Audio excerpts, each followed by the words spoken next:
Good morning dear children. मेरा नाम निशा शर्मा है। मैं बाबा ठाकुरदास इंटर कॉलेज की अध्यापिका हूँ। आप सभी का इतिहास की प्रथम वर्चुअल क्लास में स्वागत है। मैं आशा करती हूँ कि आप इस कठिन समय में अपने परिवार के साथ अपने घरों में सुरक्षित होंगे। प्यारे बच्चों, आप में से कई बच्चों के पास अभी किताबें उपलब्ध नहीं होंगी, जिसकी वजह से हो सकता है आपको पाठ समझने में कुछ कठिनाई हो। इस कारण मैंने इस पाठ को पीपीटी पर बनाया है और इसके कई अलग अलग वीडियोस मैं समय समय पर पोस्ट करती रहूँगी, क्योंकि ये पाठ काफ़ी दीर्घ है, तो इसके अलग अलग वीडियोस आप देखते रहिएगा। हर वीडियो के अंत में आपके लिए कुछ गृह कार्य होगा, जिसे आप किसी भी रजिस्टर में अथवा कॉपी में लिख लीजिएगा, ताकि आपको रिवाइज करने में कोई कठिनाई ना हो। आज के पाठ का शीर्षक है भारत में राष्ट्रीयवाद। तो आइए पाठ की शुरुआत करते हैं।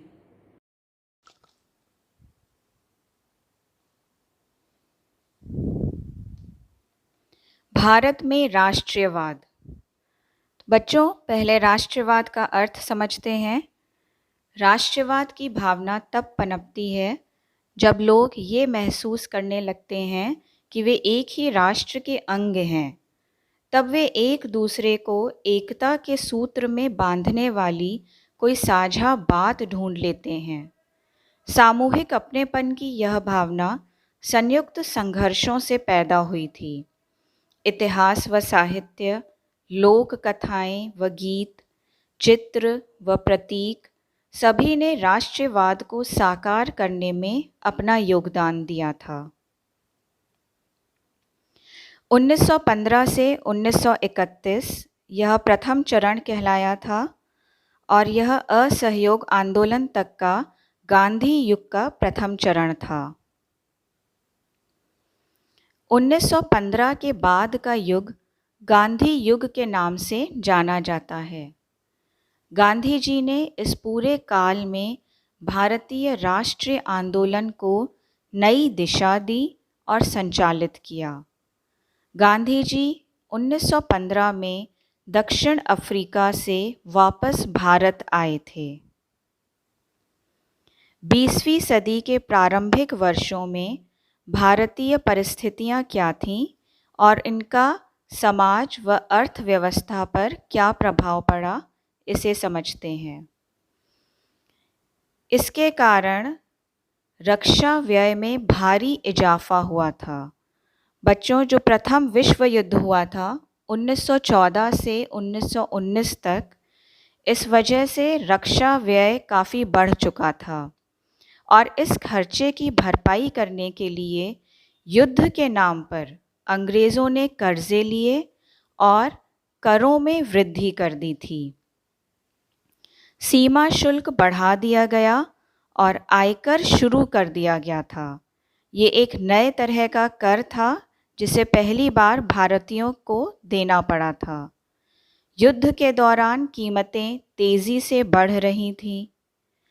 1913 से 1918 के बीच आवश्यक वस्तुओं की कीमतें दोगुनी हो चुकी थीं, जिसके कारण आम लोगों की मुश्किलें बढ़ गई थीं। गांव में सिपाहियों की जबरन सेना में भर्ती किया जा रहा था, जिसके कारण ग्रामीण इलाकों में व्यापक गुस्सा था। 1918 से 1920 तक देश के बहुत सारे हिस्सों की फसलें खराब हो गईं, जिसके कारण खाद्य पदार्थों का भारी अभाव पैदा हो गया था। उसी समय फ्लू की महामारी फैल गई थी। 1921 की जनगणना के मुताबिक महामारी के कारण 120 से 130 लाख लोग मारे गए थे। ये बच्चों, आपके सामने कुछ चित्र हैं, इनको ध्यान से देखिए। ये महात्मा गांधी हैं।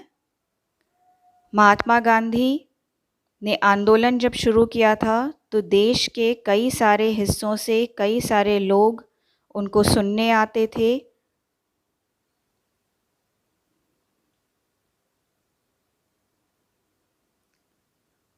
1915 में महात्मा गांधी दक्षिण अफ्रीका से भारत लौटे थे। दक्षिण अफ्रीका में उन्होंने जन आंदोलन का सफलतापूर्वक नेतृत्व किया था। आंदोलन के नए तरीकों को उन्होंने दक्षिण अफ्रीका में सफलतापूर्वक आजमाया था और ये आंदोलन थे सत्याग्रह और अहिंसा। सत्याग्रह का अर्थ क्या है ये समझिए। सत्याग्रह का अर्थ है सत्य की शक्ति पर आग्रह करना। गांधी जी इसके प्रबल समर्थक थे तथा उन्होंने इसकी व्याख्या इस प्रकार की थी। अगर आपका उद्देश्य सच्चा है, यदि आपका संघर्ष अन्याय के खिलाफ है, तो उत्पीड़न से मुकाबला करने के लिए आपको किसी शारीरिक बल की आवश्यकता नहीं है। इस संघर्ष में अंततः सत्य की ही जीत होती है। गांधी जी का अटूट विश्वास था कि अहिंसा का धर्म सभी भारतीयों को एकता के सूत्र में बांध सकता है। भारत में गांधी जी के प्रारंभिक आंदोलन। महात्मा गांधी जी के प्रारंभिक आंदोलन सक्रिय राजनीति में भाग लेने से पहले गांधी जी ने अपने गुरु गोपाल कृष्ण गोखले के कहने पर भारत भ्रमण किया और इस दौरान उन्होंने कई स्थानों पर सत्याग्रह आंदोलन चलाए। सबसे पहला आंदोलन था चंपारण सत्याग्रह, जो 1916 में उन्होंने बिहार के चंपारण क्षेत्र का दौरा किया और वहाँ के किसानों को दमनकारी बागान व्यवस्था के खिलाफ सत्याग्रह करने के लिए प्रेरित किया। यह आंदोलन नील की खेती के विरुद्ध किया गया था और इसमें गांधी जी को सफलता हासिल हुई। 1917 में गुजरात सत्याग्रह हुआ।